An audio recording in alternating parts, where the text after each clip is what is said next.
নমস্কার, আজকে আমি দেখাবো সমকোণী ত্রিভুজের ক্ষেত্রফল থেকে আয়তক্ষেত্রের ক্ষেত্রফলের সূত্র বের করা যায় কীভাবে।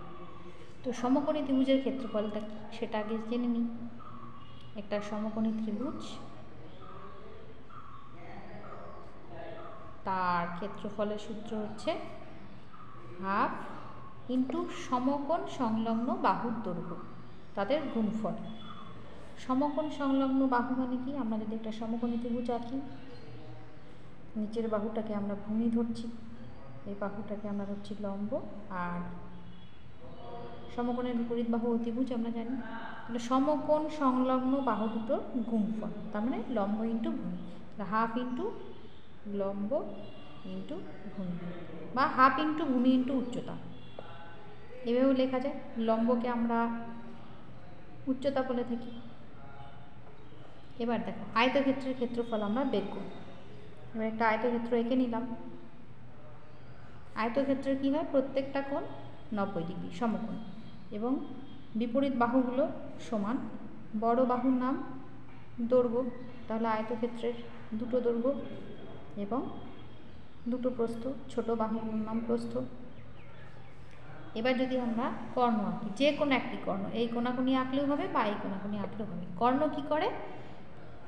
এই আয়তক্ষেত্রকে সমান ক্ষেত্রফল বিশিষ্ট দুটো ত্রিভুজে ভাগ করে। তাহলে এইটা একটা সমকোণী ত্রিভুজ, এইটা একটা সমকোণী ত্রিভুজ, এবং এই দুটো সমকোণী ত্রিভুজের ক্ষেত্রফল সমান। তাহলে আমরা এই সমকোণী ত্রিভুজটার ক্ষেত্রফল বের করব। এই সমকোণী ত্রিভুজটার ক্ষেত্রফল কী হবে? হাফ ইন্টু ভূমি ইন্টু উচ্চতা। ভূমি বলতে এখানে কত? দৈর্ঘ্য, আর উচ্চতা বলতে প্রস্থ। তাহলে দুটো ত্রিভুজ আছে, তাহলে আয়তক্ষেত্রের ক্ষেত্রফল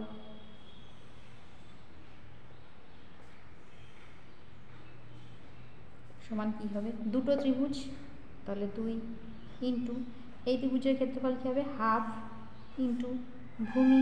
ভূমি মানে কি? ভূমি লিখে নিচ্ছি আগে, ভূমি ইন্টু উচ্চতা। এবার দেখো 2 আর 2 কেটে গেল। এবার ভূমি মানে কি? দৈর্ঘ্য, গুণ উচ্চতা মানে কি? প্রস্থ। তাহলে দেখো আমরা পেয়ে গেলাম আয়তক্ষেত্রের ক্ষেত্রফল সমান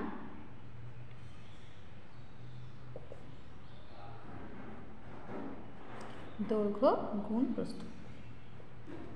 এইভাবে ক্ষেত্রফল মনে রাখবে, তাহলে আর কখনো ভুলবে না আয়তক্ষেত্রের ক্ষেত্রফল বের করার নিয়ম।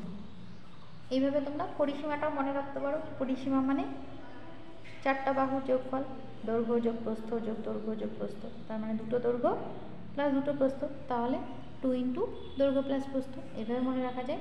এইভাবে শর্টকাট তোমরা মনে রাখবে, তাহলে দেখবে আর কখনো ভুলবে না। তো কেমন লাগলো শর্টকাট টিপসটি? অবশ্যই কমেন্ট করে জানিও। যদি ভালো লেগে থাকে অবশ্যই লাইক শেয়ার করতে ভুলবেন না। ধন্যবাদ।